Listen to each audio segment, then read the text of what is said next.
পাকিস্তান ভারত উত্তেজনার তাওয়া এখনো গরম। তার মধ্যেই আরেকটি রুটি ভেজে ফেলল পাকিস্তান।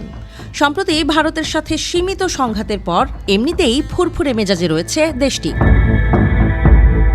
ঘটনা হচ্ছে, পাকিস্তানের সর্বোচ্চ সামরিক পদ ফিল্ড মার্শাল দেয়া হল দেশটির বর্তমান সেনাপ্রধান জেনারেল সৈয়দ অসিম মুনিরকে। ভারতের সঙ্গে সাম্প্রতিক সীমান্ত সংঘাতে তার কৌশলগত নেতৃত্ব ও সফল প্রতিরোধমূলক অভিযান, বিশেষ করে অপারেশন বুনিয়ানুম মারসুস এবং মার্কা এ হকের মাধ্যমে জাতীয় নিরাপত্তা ও সার্বভৌমত্ব রক্ষায় বড় ভূমিকা রাখেন। এই কারণেই প্রধানমন্ত্রী শাহবাজ শরীফ সরকার তাকে ফিল্ড মার্শাল উপাধিতে ভূষিত করল। ব্রিটিশ বার্তা সংস্থা রয়টার্সের প্রতিবেদনে এই খবর প্রকাশ পেয়েছে। প্রতিবেদনে বলা হয়েছে, অসিম মুনির দ্বিতীয় ব্যক্তি যিনি এই উপাধিতে ভূষিত হলেন। এর আগে ১৯৫৯ সালে যখন জেনারেল মোহাম্মদ আইয়ুব খান নিজেই নিজেকে ফিল্ড মার্শাল হিসেবে পদোন্নতি দেন, সেটি ছিল রাজনৈতিক ক্ষমতা কুক্ষিগত করার একটি বিতর্কিত পদক্ষেপ। জেনারেল মুনিরের ফিল্ড মার্শাল প্রাপ্তি সম্পূর্ণ ভিন্ন, কারণ এটি একটি আনুষ্ঠানিক, সাংবিধানিক এবং সামরিক সাফল্যের ভিত্তিতে গৃহীত সিদ্ধান্তের ফসল।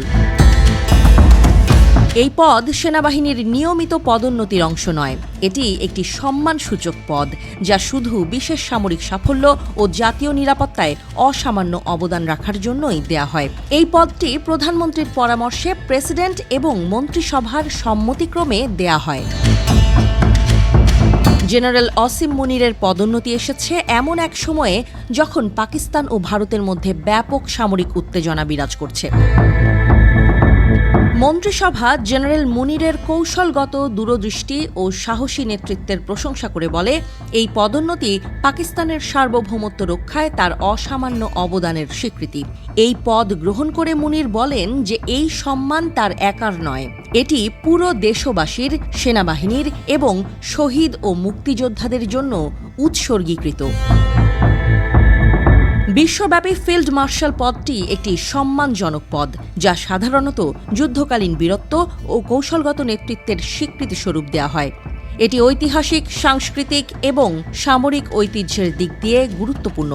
ব্রিটিশ সামরিক মডেল অনুসরণকারী দেশগুলোতে এটি একটি ৫ তারকা সম্মানসূচক পদ। যুক্তরাজ্যে এই পদটি আজীবনের জন্য প্রদান করা হয় এবং অনেক সময় কেবল প্রথাগত বা কূটনৈতিক দায়িত্বেও ব্যবহৃত হয়। ভারতের স্যাম মানেকশা ও কে.এম. কারিয়াপ্পা এই পদ পেয়েছেন। অন্যান্য দেশে এই পদের সমতুল্য পদবি ভিন্ন নামে রয়েছে। জার্মানিতে জেনারেল ফিল্ড মার্শাল ছিল বিশ্বযুদ্ধের সময় একটি উল্লেখযোগ্য পদ।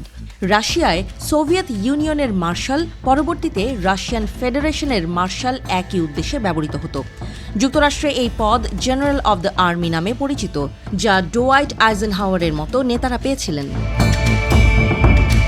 আধুনিক যুগে অনেক দেশ এই পদ ব্যবহার বন্ধ করে দিয়েছে, তবে যেসব দেশে এখনও আছে সেখানে এটি একটি কূটনৈতিক এবং প্রতীকী মর্যাদার প্রতিফলন হিসেবে ব্যবহৃত হয়।